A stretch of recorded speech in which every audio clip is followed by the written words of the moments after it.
বাসী উচ্ছেদ করা বন্ধ করো।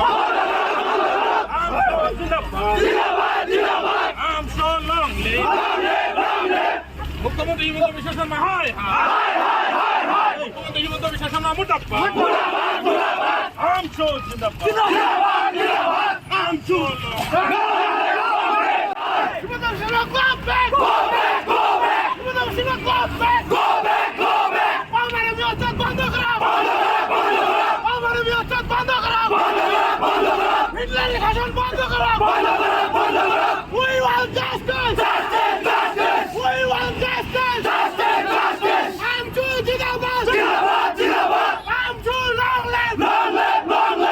যি অসম চৰকাৰে যি আৰম্ভ কৰিছে বাছি বাছি সংখ্যালঘু মানুহখিনিক উচ্ছেদ কৰি যি জ্বালা যন্ত্ৰণা দি আছে তাৰ প্ৰতিবাদত আমি সদৌ অসম সংখ্যালঘু ছাত্ৰ ইউনিয়নৰ আমছুৱে হিমন্ত বিশ্ব শৰ্মা ডাঙৰীয়াৰ প্ৰতিমূৰ্তি দাহ কৰিবলৈ ওলাইছিলোঁ।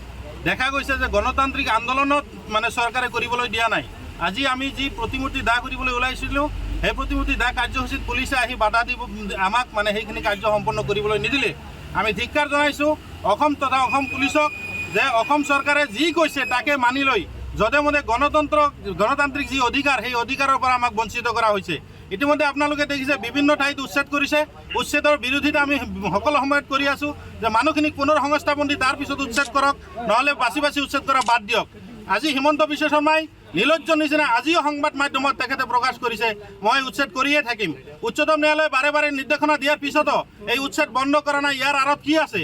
অসমত হিন্দুখিনিক মানে একপক্ষীয় কৰাৰ কাৰণে মুছলমানখিনিক টাৰ্গেট কৰি লৈ হিন্দুখিনিৰ ভোট লোৱাৰ কাৰণে অসমৰ মুখ্যমন্ত্ৰী ডাঙৰীয়াই এনেকৈ স্বৈৰাচাৰী মানে শাসন চলাইছে।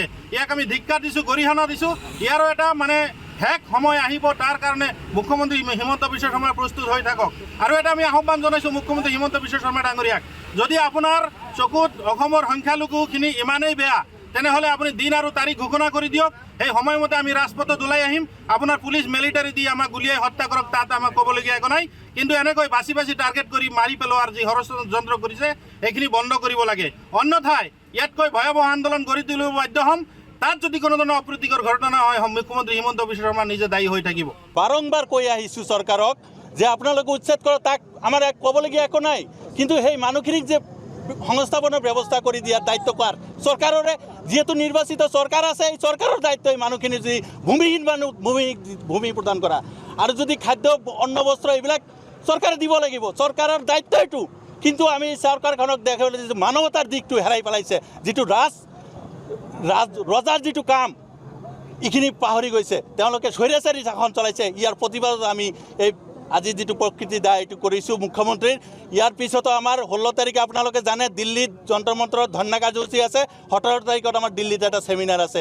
ইয়াৰ পিছতো যদি কাণসাৰ নলৰে তাৰকৈ আমি ভয়াৱহভাৱে গণতান্ত্ৰিক আন্দোলন গঢ়ি তুলিবলৈ বাধ্য থাকিম।